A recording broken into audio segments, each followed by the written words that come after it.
Halo teman-teman, perkenalkan saya Aldo Marmexenobais. Pada kesempatan kali ini saya akan menjelaskan tentang salah satu uji dalam statistik non-parametrik, yaitu uji Kruskal-Wallis. Langsung saja kita ke bagian pertama. Yang pertama, apa itu uji Kruskal-Wallis?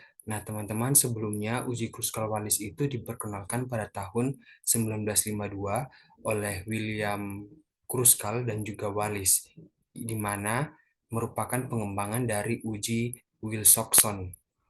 Nah, apa sih uji Kruskal-Wallis itu? Uji Kruskal-Wallis merupakan salah satu uji dalam statistik parametrik yang biasanya digunakan untuk menguji atau melihat apakah ada perbedaan dari kelompok variabel independen atau variabel penjelasnya dengan variabel dependen atau variabel responnya. Nah, biasa uji ini juga sering disebut dengan uji Kruskal-Wallis H atau H-test. Nah, selanjutnya kita akan melihat sama-sama tentang bagaimana langkah-langkah dari uji Kruskal-Wallis. Nah, yang pertama yang harus kita lakukan adalah menentukan hipotesis.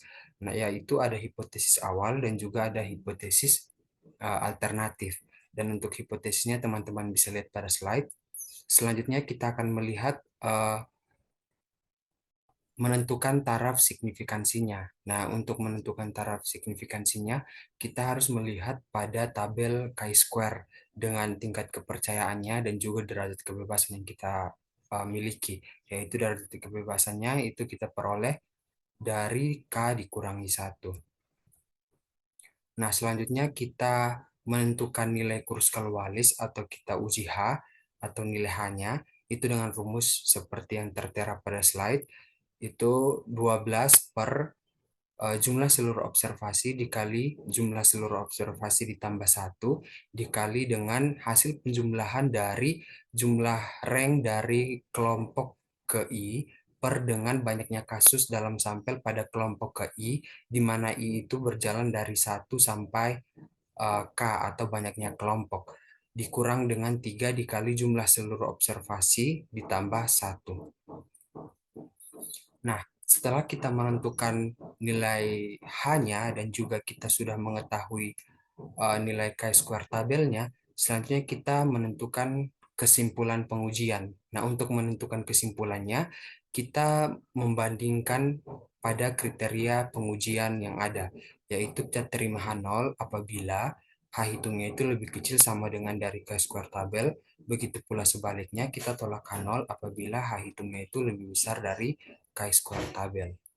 Nah, untuk lebih jelasnya, teman-teman simak penjelasan dari contoh soal berikut. Nah, contoh soalnya teman-teman bisa lihat pada slide.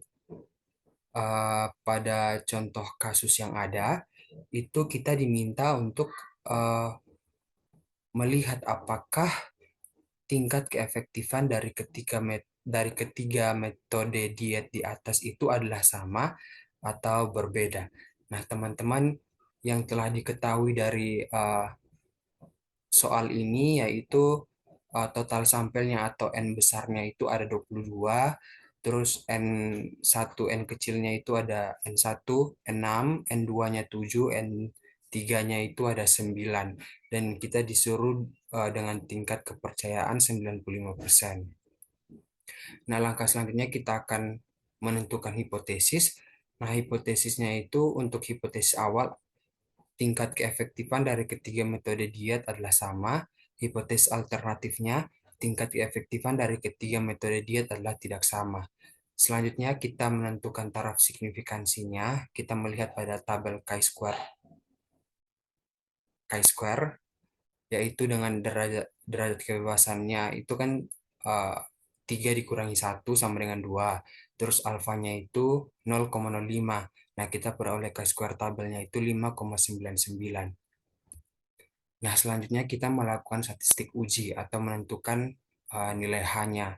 Nah, nilai H-nya itu teman-teman tinggal masukkan eh, apa angka-angkanya sesuai dengan contoh kasus yang ada pada rumus, itu R1-nya 70, R2-nya itu ada 131 dan R3-nya ada 52 dan N-nya itu ada 23.